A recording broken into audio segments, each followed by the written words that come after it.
Hechos capítulo 27.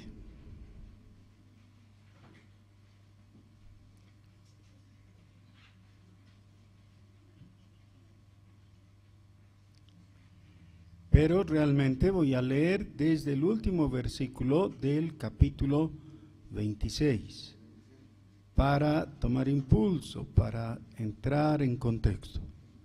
Hechos capítulo 27, pero voy a leer desde el versículo 32 del capítulo 26.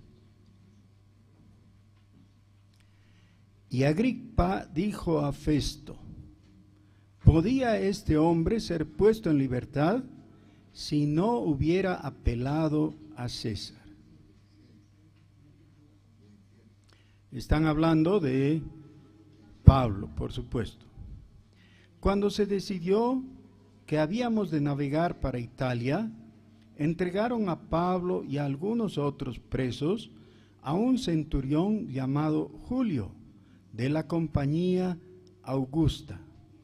Y embarcándonos en una nave adramitena que iba a tocar los puertos de Asia, zarpamos, estando con nosotros Aristarco, macedonio de Tesalónica.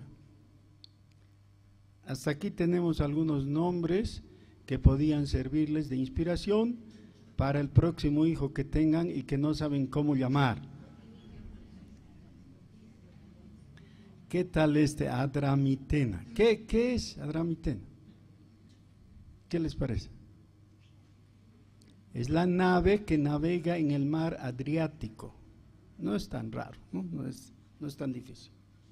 Ok, versículo 3.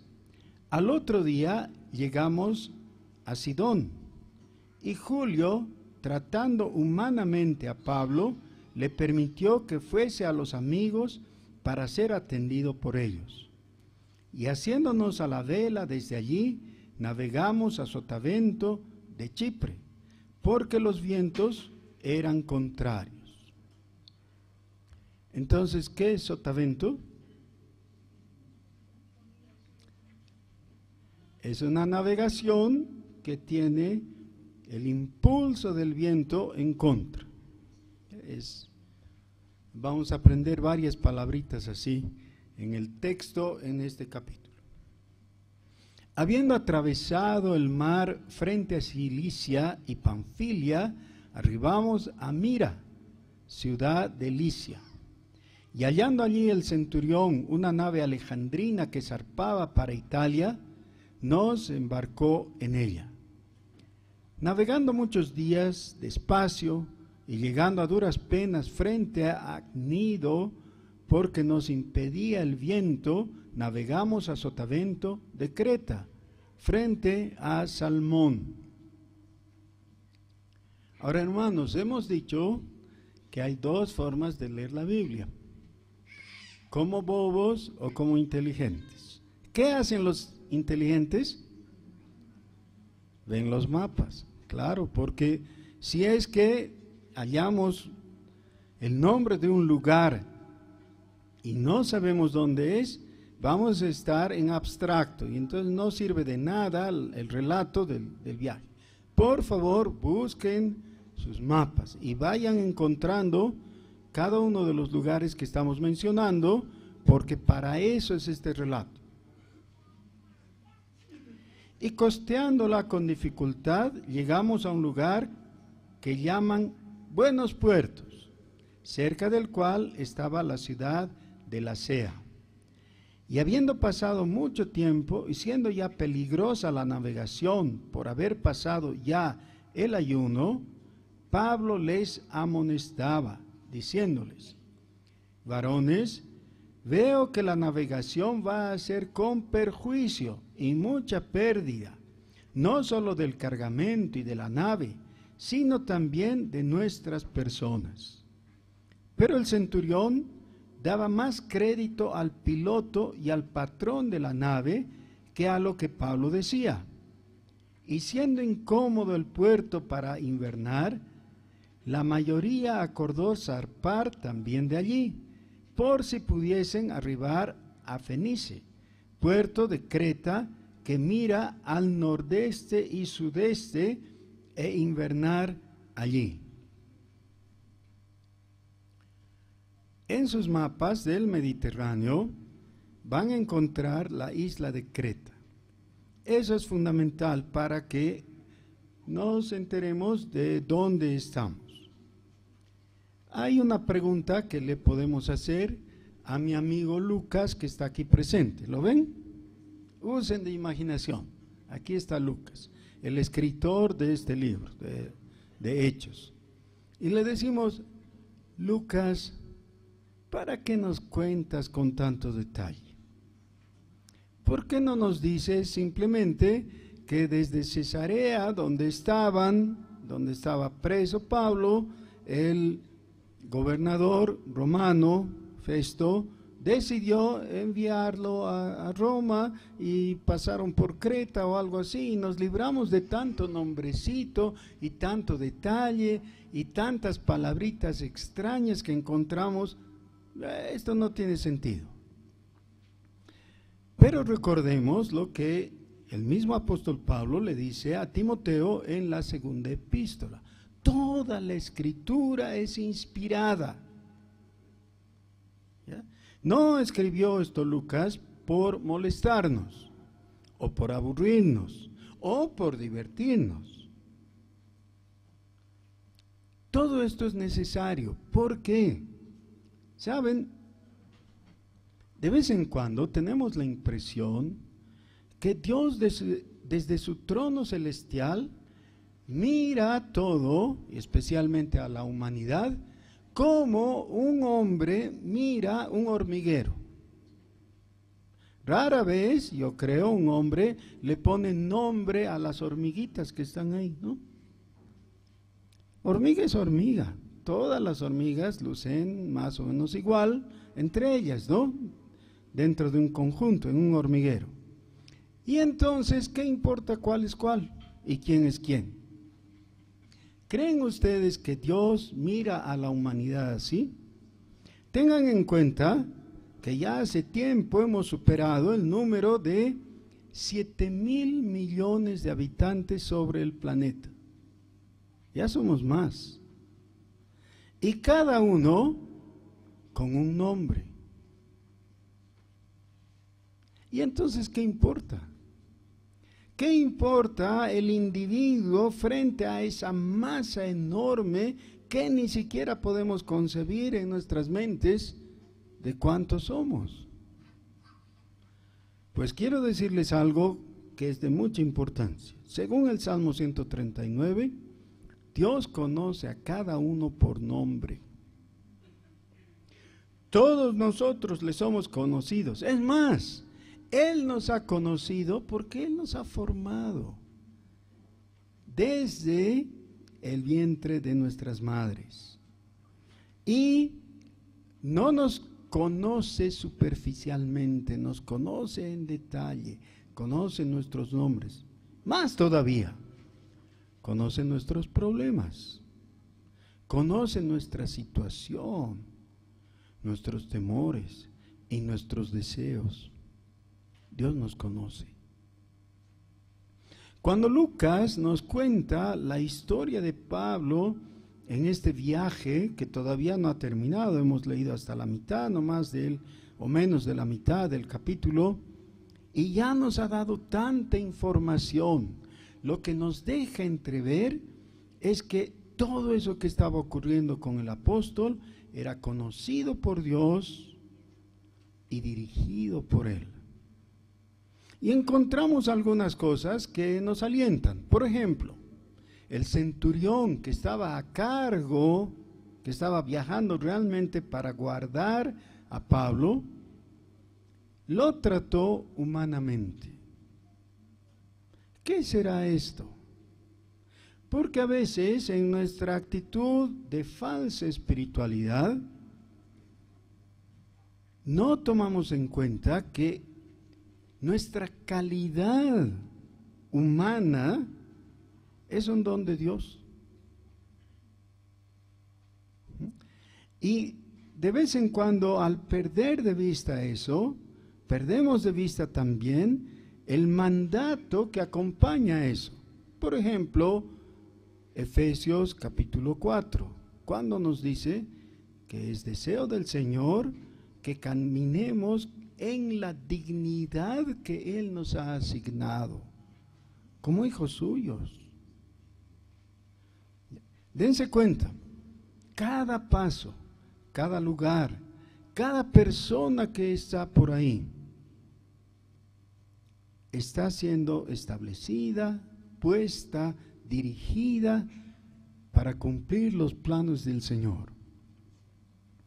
De vez en cuando, algunos de nosotros nos encontramos en situaciones un poco desagradables, ¿no? ¿Qué pasa cuando tu jefe en la oficina no te tiene buena voluntad y te hace la vida difícil?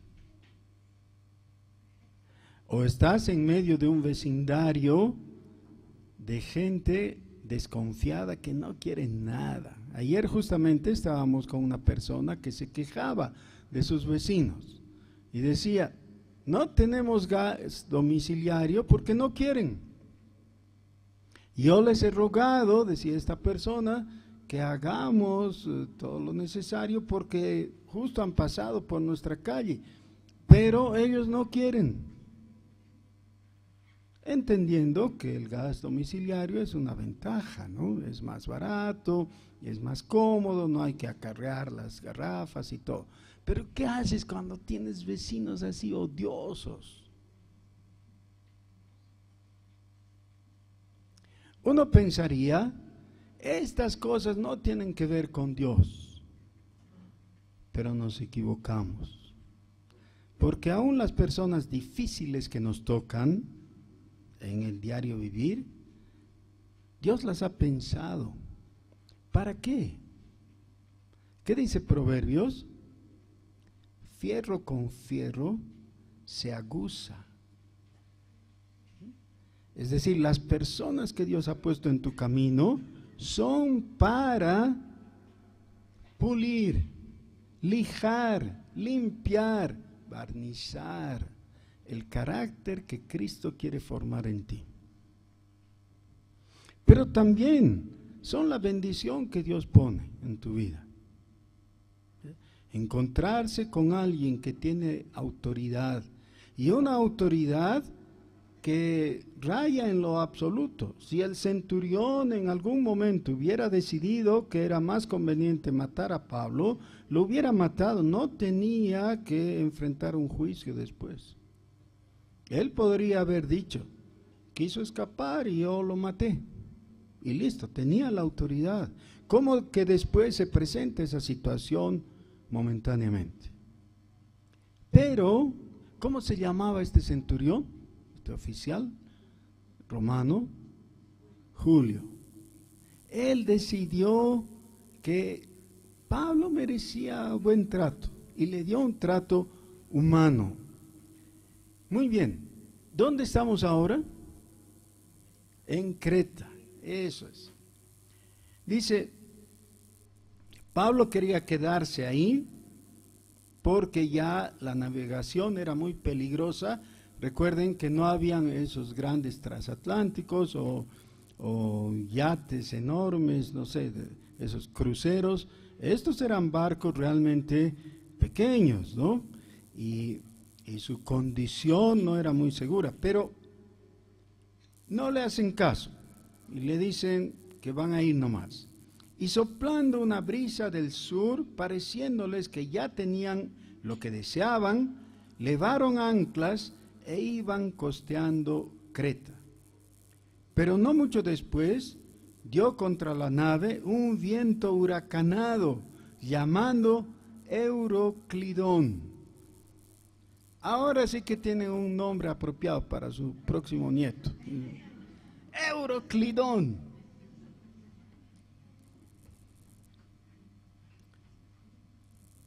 Y siendo arrebatada la nave y no pudiendo poner proa al viento, nos abandonamos a él y nos dejamos llevar.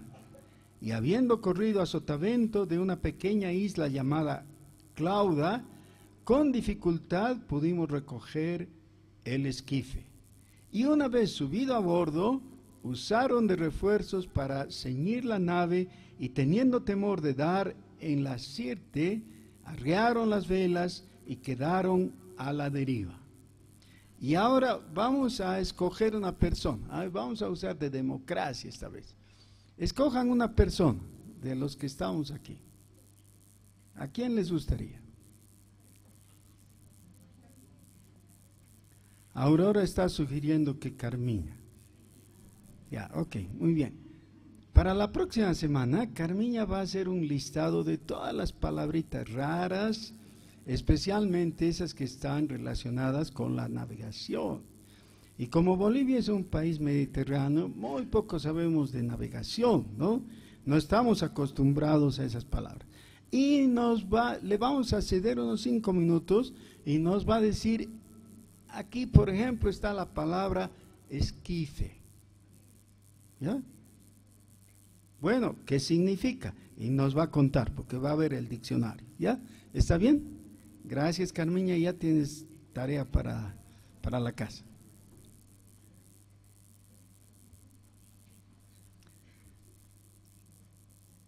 Dice, y una vez subido a bordo, usaron de refuerzos para ceñir la nave, ese es el versículo 17, y termina diciendo, quedaron a la deriva.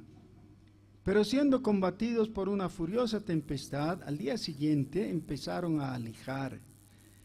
Y alijar, ¿qué será, no, Carmiña? Así tú vas a buscar. Y al tercer día, con nuestras propias manos, arrojamos los aparejos de la nave, y no apareciendo ni sol ni estrellas por muchos días, y acosados por una tempestad no pequeña, ya habíamos perdido toda esperanza de salvarnos. Hermanos, este es un relato bien fuera de nuestro contexto, ¿no? Yo dudo que la mayoría de nosotros haya estado alguna vez en una tempestad. Ni siquiera el lago Picado conocen la mayoría. Yo sí, ¿no? Pero la mayoría no sabemos lo que es eso. Pero según los relatos de personas que han estado en situaciones así, dicen que es sumamente terrorífico y desgastante, porque no es un conflicto de un momento, ¿no? Eso puede durar, como en este caso, días enteros, días y noches de tempestad, donde todo está oscuro, todo negro. Y lo que quiero que veamos con atención es que todos ellos habían perdido toda esperanza de salvarse. Pensaban, ya este barco no da más, la tempestad es muy grande, no hay auxilio, hemos hecho todo lo posible, estamos cansados y desgastados, no hay salvación. Y creo que esto está relatado aquí porque, sin duda, es un buen espejo para algunas personas cómo ven la vida presente en este momento. ¿Cómo es tu vida? Y algunos ven que la salud se ha ido, ya no hay vigor, los negocios han fracasado, no hay nuevas ideas, la familia se ha disgregado, no hay asidero, no hay esperanza. Y cuando esa es la situación, podemos llegar a una conclusión. Y si nuestra conclusión es, no hay esperanza de salvación, enfáticamente quiero decirles, están equivocados. Claro que hay. Pero aún las personas más optimistas, llegada a cierta situación, pueden llegar a ese punto. No hay salvación.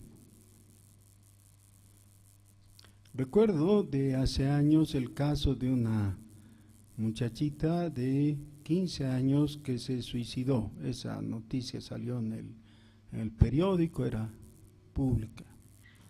Cuando investigaron qué la había llevado a eso, era el hecho de que se aplazó, es decir, perdió el año en el colegio.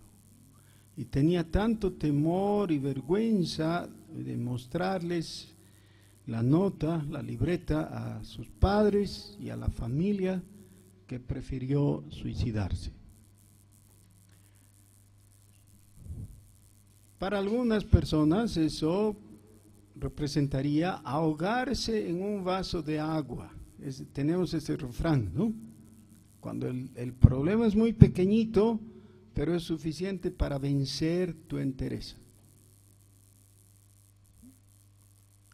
Bueno, pero fue el caso de esa chiquita. Ahora, este no era el caso, ¿no? Ellos temían ahogarse y no era precisamente un vaso de agua, era el Mediterráneo.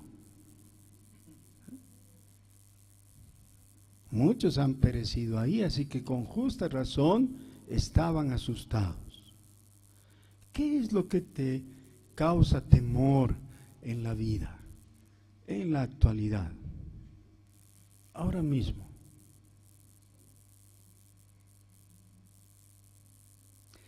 En cada caso es algo diferente.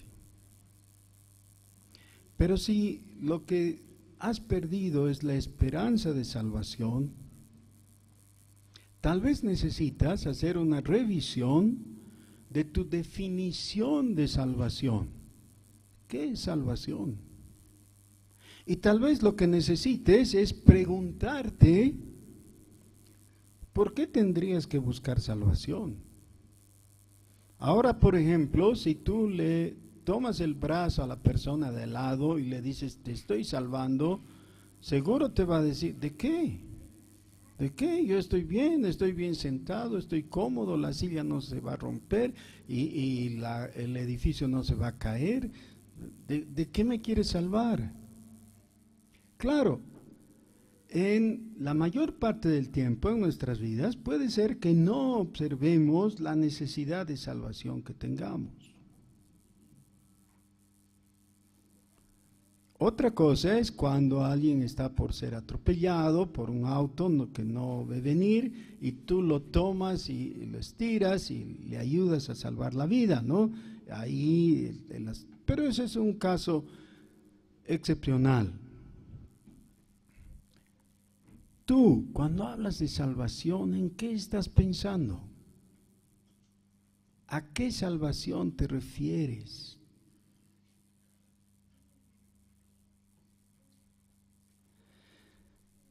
El Evangelio es la buena noticia de salvación. Y es una buena noticia que no tiene ningún sentido. Mientras la persona no está consciente de cuál es el peligro. Claro, es igual que tú, cómodamente sentado en tu silla y la persona de al lado te toma el brazo y te dice que te está salvando. Y dices, ¿de qué? ¿De qué? No necesito. Cuando hablamos en los términos bíblicos, necesitamos recordar que antes de mencionar la buena nueva de salvación, la Escritura suele presentar el cuadro en medio del cual tú estás, es decir, la condenación. Antes de llegar a Romanos capítulo 3, versículo 21, diciendo o explicando para adelante cuál es el Evangelio, esta epístola se gasta 3 capítulos demostrando cuál es nuestra condición tan grave de condenación. Porque la ira de Dios se revela desde el cielo contra toda injusticia e impiedad de los hombres que detienen con injusticia la verdad. Eso dice Romanos 1:18. El problema en que te encuentras En resumen, y como título, se puede mencionar así: Dios está airado contra ti. Y yo sé que ese es un pensamiento antipático e impopular en nuestros días. Nadie puede decir, ay, qué lindo, ¿no? Frente a eso. No, dicen, no es verdad, Dios es amor, ¿cómo va a estar airado? Después de todo, Dios ya ha madurado, después de 4000 años de historia bíblica, así, antes se airaba, pero ahora no, ahora ya se endulzó su carácter, no está airado. ¿Saben qué? Ese no es el Dios de la Biblia. El Dios de la Biblia está airado contra el pecado del hombre y la mujer. Dios está airado contra mi pecado. Y ese es un problema mayor que lo que estaban enfrentando Pablo y sus compañeros de navegación, que habían perdido toda esperanza. Porque si Dios está airado, nadie hay que pueda asustarlo para que se quede tranquilo y quieto. Porque Dios es todopoderoso. Y si está airado, estoy en problemas gravísimos. Más que esta gente que estaba a punto de naufragar. Si Dios está airado contra mí, estoy en serios problemas. Esté o no esté consciente de ello. Mis problemas son mucho más de lo que yo puedo manejar. Por eso es tan maravilloso el Evangelio, es decir, la buena noticia de que Dios ha propuesto reconciliación. Reconciliación.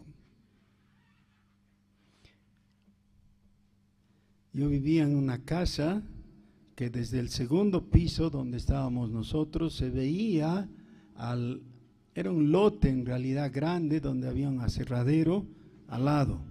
Y ellos tenían un perro molestoso que ladraba todo el día porque estaba encadenado de día. De noche lo soltaban ahí dentro para que cuide su propiedad. Pero de día estaba encadenado, entonces, por supuesto, malhumorado. Y los chicos que vivían en mi casa pasaban el tiempo molestando al perro, de vez en cuando, ¿no? Hasta a veces le tiraban piedritas y todo, lo típico del abuso que se hace con los perros mientras estábamos a buen seguro. Hasta que en una ocasión el perro se salió del terreno de al lado y quedó en la calle. Y justo los chiquitos molestosos estaban en la calle. Y ahora no había barrera ni impedimento. ¿Y qué iban a hacer? Era un perro grande y malo aparentemente. ¿Qué podrían hacer?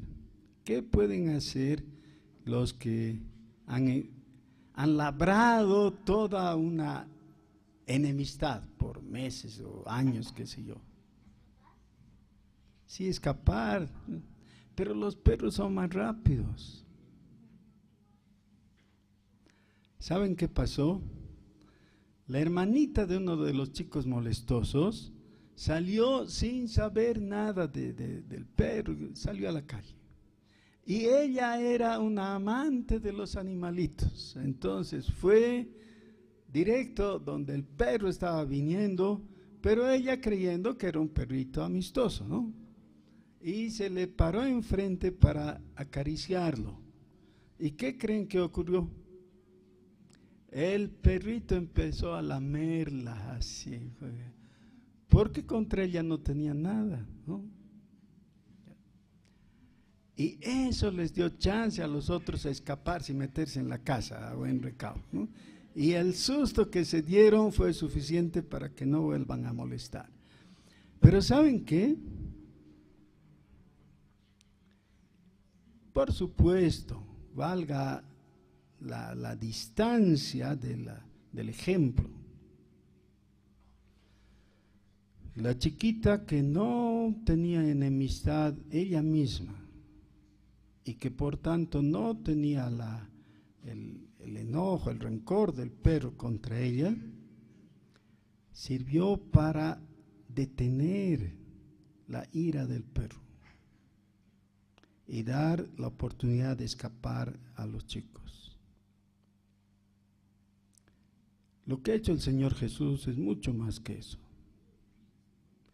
Cuando Dios tenía motivo para destruir toda la humanidad por nuestros pecados, Jesús miró con una sonrisa al Padre Celestial. Y el Padre Celestial, con otra sonrisa, hizo una declaración que nunca debemos olvidar.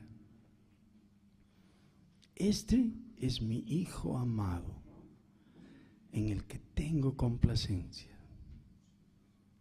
Este es mi Hijo amado, en el que tengo complacencia. Y Jesús logró quitar la ira de Dios en dos maneras que necesitamos recordar. La primera, porque su vida santa agradó a Dios. Y cuando el Padre Celestial miró a Jesús, que hasta en ese momento tenía 30 años, ya el día de su bautismo tenía 30 años, el Padre declaró: me agrada. No hay falta en él, no hay pecado. Y logró una sonrisa en el Dios Todopoderoso, una sonrisa de amistad. Eso no logró que nosotros escapemos como los chicos esos, mis amigos que les digo, no. Eso ha logrado que sobre nosotros haya una cobertura que se llama la propiciación. La propiciación es lograda por Jesús en nuestro favor para que Dios no nos mire con la justa ira divina por nuestros pecados.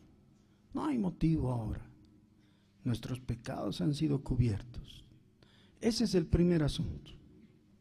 El segundo asunto es que el Señor Jesús, sin pecado, entregó su vida preciosa a cambio de nuestra salvación, muriendo en la cruz del Calvario.